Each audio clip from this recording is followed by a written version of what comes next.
आता इतिहासातून शिकण्याची सगळ्यात महत्वाची गोष्ट, संकट मोठं आहे. जसं स्वराज्यावर अफजल खान चालून आला होता. स्वराज्य फार लहान होतं. अफजल खानाकडे प्रचंड संपत्ती होती, प्रचंड सैन्य होतं, प्रचंड साधनं होती. हे सगळं असताना महाराजांनी जेव्हा रणनीती असली, ती रणनीती असताना घोडदळाचं नेतृत्व नेताजी पालकरांना करायला सांगितलं, पायदळाचं नेतृत्व मोरोपंत पिंगळ्यांना करायला सांगितलं, कान्होजी जेठांना सांगितलं. अफजल खान आत आल्यानंतर फक्त तुम्ही जेवणावळी घाला. गोपीनाथ पंत वकिलांना सांगितलं तुम्ही जाऊन फक्त वकिली करा. जीवा माला सिद्धी हिलाल यांना सांगितलं तुम्ही फक्त अंगरक्षण करा. शिंगवाल्याला सांगितलं की मी आत गेल्यानंतर शिंग वाजव. तोफवाल्याला सांगितलं शिंग वाजलं की तोफ वाजव. तोफ वाजली की तुटून पडायचं हे सैन्याला सांगितलं. बरोबर. आता मला सांगा, नेताजी पालकर घोडदळाचं नेतृत्व करण्याऐवजी तोफवाल्याने तोफेला बत्ती दिली का नाही बघायला गेले का?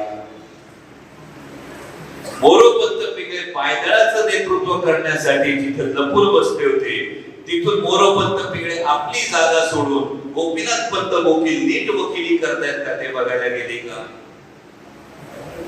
होता जीवा म्हणून वाचला शिवा म्हणणारा जीवा महाला, हा सय्यद बंडावर आपल्याला लक्ष ठेवायचं होतं. तर जीवा महाला जाऊन अफजल खानाने कुठलं बख्तर घातलंय हे बघायला गेला का? शिंगवाला जो होता त्या शिंगवाल्याने तोफवाल्याने तोफेला तेलपाणी केलंय का नाही हे बघितलं का? आणि त्यामुळे घटना सरळ सरळ अशी घडली. छत्रपती शिवाजी महाराज आत गेल्याबरोबर शिंगवाल्याने शिंग वाजवलं. आतमध्ये काय होतंय कुणालाही माहित नव्हतं. तोपर्यंत तोफवाल्याने तोफ वाजवली. जसा तोफेचा बार निघाला तसे तीरासारखे नेताजी पालकर सुटले, तीरासारखे मोरोपंत पिंगळे सुटले. आपापला मार्ग प्रत्येकाला दिला होता. कान्होजी जेठांनी जे पंक्तीला बसले होते ते सगळे छाटायला सुरुवात केली आणि स्वराज्याचा भगवा झाली फटका थेट विजापूरच्या तटबंदीपर्यंत धडकला. अफजल खान तर गर्दीस मिळालाच होता. सांगण्याचं तात्पर्य, भावांनो, ही निवडणूक या अफजल खानाची होती. त्यामुळे नेताजी पालकरांनी मोरोपंत पिंगळे काय करतात हे बघायला जाऊ नका. मोरोपंत पिंगळेंनी कान्होजी जेठे काय करतायत हे बघायला जाऊ नका.